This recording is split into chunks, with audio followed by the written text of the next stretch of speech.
Right, I'm back with another Destiny 2 video. The TWAB video is a little late, surprisingly not because of baby reasons, because of I was playtesting something redacted reasons, which happened to be to start right exactly when the TWAB went up. But I was still chiming in about the Monsters versus Mechs debate on Twitter, and we will get into that here. I don't know if there's really any actual game news here. I saw something about the Unbroken title, so we'll see. This week at Bungie, it's Mechs vs. Monsters Evolved. It's been over a month since the Witch Queen launched. Savathûn has been defeated. Rolk dished out some literal kicks to the face and Valve the Disciple. Worms have been launched. Weapons have been crafted, and Guardians have dug deep into the seasonal story. By that we mean it's pretty much over. We had an Accolades trailer released this week with some fun quotes about the experience of playing the expansion. I'm not in this trailer, but I was in the other content creator ad, which was a lot of fun. And I keep seeing that on Instagram, and it's very weird to me and Rami just have quotes on top of each other there, but I'm happy I'm in that. It's fun to see myself in those ads when they keep being served to me. They're probably just targeted just to me, but that's fine. We're proud of where the Witch Queen landed, and we're ever thankful for all who jumped into play. Yeah, I wrote about how the Witch Queen is the best reviewed expansion or main game they've ever released, even with not that many reviews in, but still, that's pretty good. Don't get us wrong, the train doesn't stop with some nice quotes about the game. The future's bright, and we have work to do as we reach further into the stars. Season of Redacted is just a couple of months out. I think it's like 2 months. I think we're doing 3-month seasons again, hopefully. The team is hard at work, tying down items and jamming through test passes. Once we get a little deeper into the season, we'll start talking about what's to come in sandbox updates, general quality of life passes, and more. We have a few beats on our calendar to hit before then, spread between Grandmasters, Gambit Labs, Trials Labs, and Guardian Games. Oh, Gambit Labs. That should be something. Next week is a bit packed, so we're spending some time this week breaking it down. First up, we have a fun community vote to discuss. Mechs vs. Monsters Evolved. Well, we're just reaching spring. It's already time for us to start thinking about the fall on the development team. We all had a great deal of fun last year with our first armor set community vote, Dinosaurs vs. Monsters. Truth be told, we didn't know what to expect. After 200,000 votes were cast, Team Dino won 81% of the votes. We'll always look back fondly at the wave of memes and fun that came, but it's time to look forward to Festival of the Lost 2022, which is in like 7 months or 6 months, because that's how far ahead they have to plan things. This year, we're hosting our second community votes, Team Mechs versus Team Monsters. Players will have the opportunity to vote for a featured armor ornament set in the Eververse available to earn with Bright Dust or purchase with Silver. Anyone who casts a vote for either set and has played since 2.2.2.2 will qualify for a unique emblem in-game to celebrate participation. Monsters are clawing back. After a long soak and some radioactive waste, they seem to have evolved, emerging once more from the caves, lagoons, and spoiled oceans of our world. Monsters are looking to make a comeback this year. Dinos, you may have won last year, but watch your back. These monsters may be coming for you if they secure the win. And Mechs have entered the fight. Guardians are all about protecting humanity, but sometimes they need a little extra armor when engaging in battle against what some would call monsters hiding in the darkness of other worlds. Mobile suits aren't just for canceling the apocalypse, mind you, they're also for show. Okay, so this is like voting things, and there's going to be an email where you vote in it, and then you get the emblem and stuff. This is the emblem. Okay, so let's debate these. So this is like a modified version of the Monsters set that they had last year. Let me Google this. Destiny Monsters set. All right. So these are the ones that they had last year. I don't know if this is the best image, but okay. So like this is the Godzilla prototype, creature from the Black Lagoon, and this is like a Cyclops from that one, really like Jason the Argonauts or something. I'm pretty sure that's what they're going for, but it's a little hard to make that connection. Now we have gone a little bit less intense because like this is like covered in Godzilla scales. And it may have had a tail thing before, but now we're really seeing the tail. So this is more like Mecha Godzilla vibes. And there are some scales on here, but it's not like covered in scales. The fins are cool. Really like that ornament. Really like this helmet. I like everything on the Titan set except the helmet. I get that they have to do the Cyclops look, but I don't think that looks great. The Hunter set is pretty amazing though, and I guess the only problem is that this cloak kind of really echoes the dinosaur set we just got. Like I know Godzilla's not a dinosaur technically. I mean, is he? Maybe, I don't know. But this cloak is really cool. That said, even if this is my personal vote, this is going to lose. Like I can already tell, like on social media, it is very clear that Mechs are the favorite here. I like the mech sets too, don't get me wrong. They're a little minimalistic for me. Like I very much I understand where the references are coming from here with all the Gundam stuff. I also think we kind of got a mech set already with the Daito set from the dungeon. That was very like mecha influenced, but this is more directly mecha, like very, very mecha, especially the Titan here. I think Joe Blackburn said something about how this set will actually look good with Lion Ramparts for once. These seem to be a little less detailed than the monster sets, which have had like 2 years to iterate now, but they are definitely going to lose again, and I feel like they're not going to bring the monsters back for the third time. Really like the Hunter Boots, except that this is a one-sided horn. I really wish they would stop doing asymmetric stuff. One arm here, one-sided there. Just make it symmetric. You can do it. I believe in you. Curious if this glows or if this is just a solid color. Also curious why green is paired with the red here, but interesting. This is a better mech helmet than the Warlocks got in the dungeon, so that is good, I guess.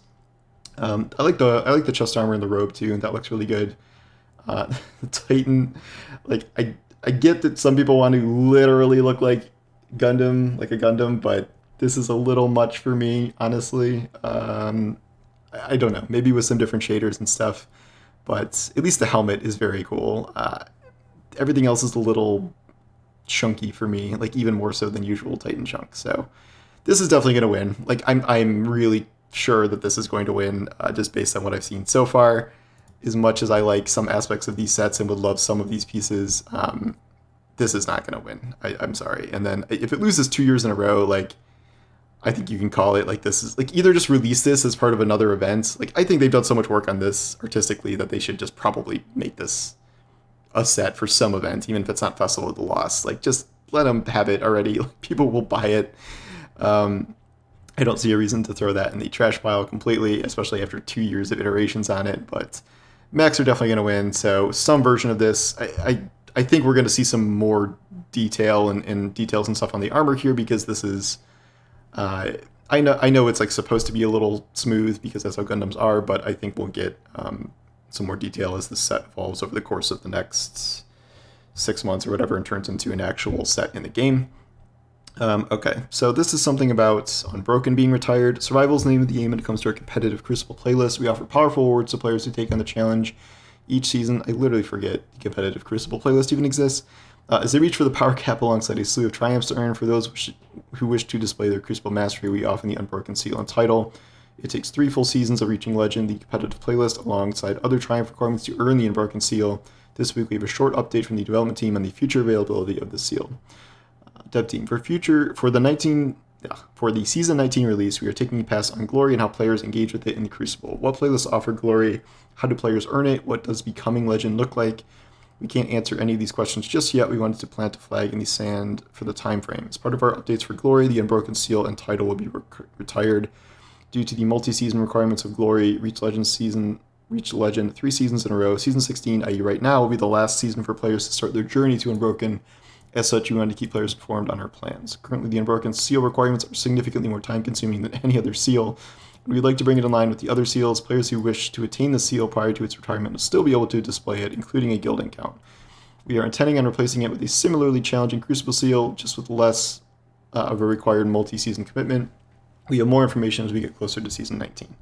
So if you're just starting your march toward Unbroken, now is the time to get your Legend ranks completed in the competitive playlist. We'll have reminders each season to keep players informed, and we'll provide updates on our future Crucible plans over the next few seasons. In the short term, we do have another title coming to Crucible.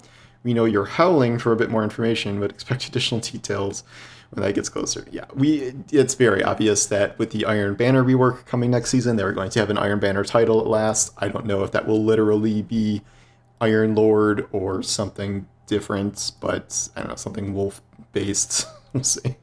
Wolfsbane? That sounds like a cool title. We will see what that looks like, but the general sense I'm getting here is that I think they're going to be doing some significant stuff with PvP over the course of the next year. They've already talked a little bit about maps, and it's not like a ton of stuff. I think it's, only 1 new map total, but they're doing new modes. They are doing Iron Banner rework. They are doing a new title replacing Unbroken. They are changing how Glory... I think there is a lot of stuff that is adding up here to show that they are investing in PvP at least a lot more than we've seen, in the last couple of years here. How that takes shape, I still think we need more maps and things like that. One new map is probably not going to cut it for an entire year. We will see if Lightfall is an expansion that actually adds new Crucible maps like expansions used to. We know they've been staffing up and kind of rebuilding their PvP team, but we don't exactly know when the fruits of that will be reaped. A week for rituals. Next week we have quite a bit going in the ritual game of Destiny 2. Grandmaster Nightfalls make their first appearance of the season, along with the first Gambit Labs week. We also have Trials Freelance, so there's a lot of stuff going on. All right, here's some Grandmaster info. They require a total of 1575 power, so you'll want to maximize your pinnacle power and get some bonus seasonal artifact power before taking on the challenge. Combatants can take more hits, do more damage, are far more aggressive. Champions will appear in many encounters, so be sure to work with your team as you build your loadouts. Revives are limited. Yeah, I don't think they've changed anything else here. Darkness will encroach in your ability to revive. And so we have loot here. What would the challenge be? Without a little loot at the end of it, the Conqueror seal and title can be earned. If you've already completed Conquer, you'll have the ability to gild your title as well by completing all the Grandmaster Nightfalls. And if you, as a reminder, if you are gilding, all Nightfalls will be immediately available to complete. No more waiting until the end of the season. Next week, we have the return of some nice Adept rewards to earn, Palindrome and Plug 1.